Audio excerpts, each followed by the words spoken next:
Hey folks, this is the legislative update for the week. We're going to start with FISA, the Foreign Intelligence Surveillance Act. So what this act does is allows the United States to use these different programs to spy on foreign entities and individuals to keep us safe and our country safe. The problem has been that it has been used, unfortunately, against American citizens and what we call U.S. persons. And it has been used without a warrant and violates, in my mind and many people's mind, Fourth Amendment rights.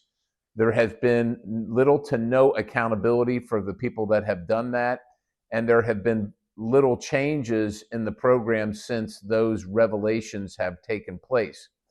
Now, I would say we shouldn't have waited till the last minute. People like me kept on signaling that, and there's a group of people on all sides of the issue that said we ought to get working on this because it's complicated and it's going to be difficult to get a solution that satisfies everybody.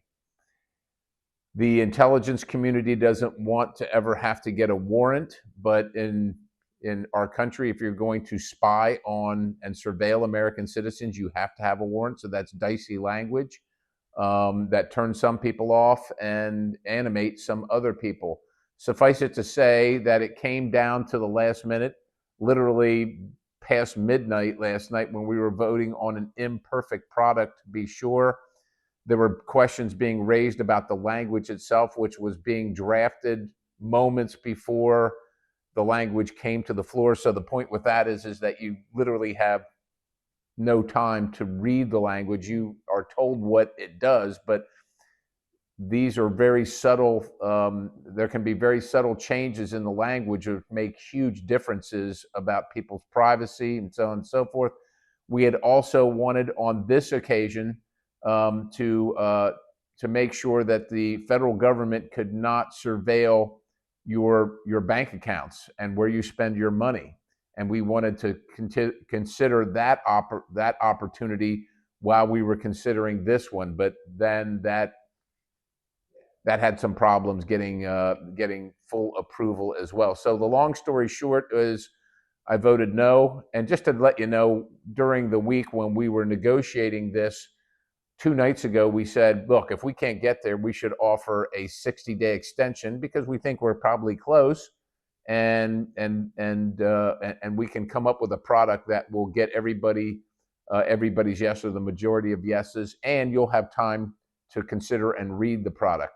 That was rejected, and so we ended up last night where we couldn't pass the bill, and we got a 2-week extension that had to be negotiated. So that's the Foreign Intelligence Surveillance Act. HR 1689, the Haitian Temporary Protective Status. So this is the temporary protective status is a program that the United States has for individuals, people in places that sustain horrific losses and disasters, like maybe the disaster of a civil war or a natural disaster like a hurricane or an earthquake. In this particular case, the Haitian Temporary Protective Status was issued essentially 15 years ago. And it was issued, I think, over an earthquake. And so these people were allowed to come to the United States temporarily, but were supposed to be back in their home country essentially within 2 years once the disaster time had passed. They unfortunately have just decided to stay. And there's a lot of other issues associated with this TPS program, social welfare benefits, et cetera. In any case, the program was designed, as the name denotes, to be temporary, and it is not temporary. We're 15 years on now with this particular one, and these temporary protective statuses are granted to different countries and different people. This is just one group of people from that particular year that have now been allowed to stay for now 15 years. If we're going to have laws, we ought to abide by them. So this was just to allow them to continue to stay almost essentially indefinitely. And so I voted no on that.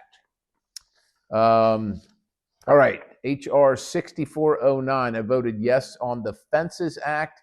This stops the Clean Air Act from penalizing states for having smoke or other particulates in their air that are caused by fires not in their state. So the adjoining state or the adjoining country like Canada, states were being penalized for things that completely out of their control. So that's not fair. So I voted yes on that. And then HR 6387, which is the Fire Act. It goes directly to wildfires, as again, using the Clean Air Act to penalize states where the fire is in some other state, but the air is blowing across and the smoke's blowing across their state. They shouldn't be penalized because they can't stop what's happening in the other state, especially when it comes to forest mismanagement or something like that. And then finally, I voted yes on HR 6398, which was the Red Tape Act. There are agencies that use data. Well, they don't actually use any empirical data to determine the cost-benefit analysis of the policy.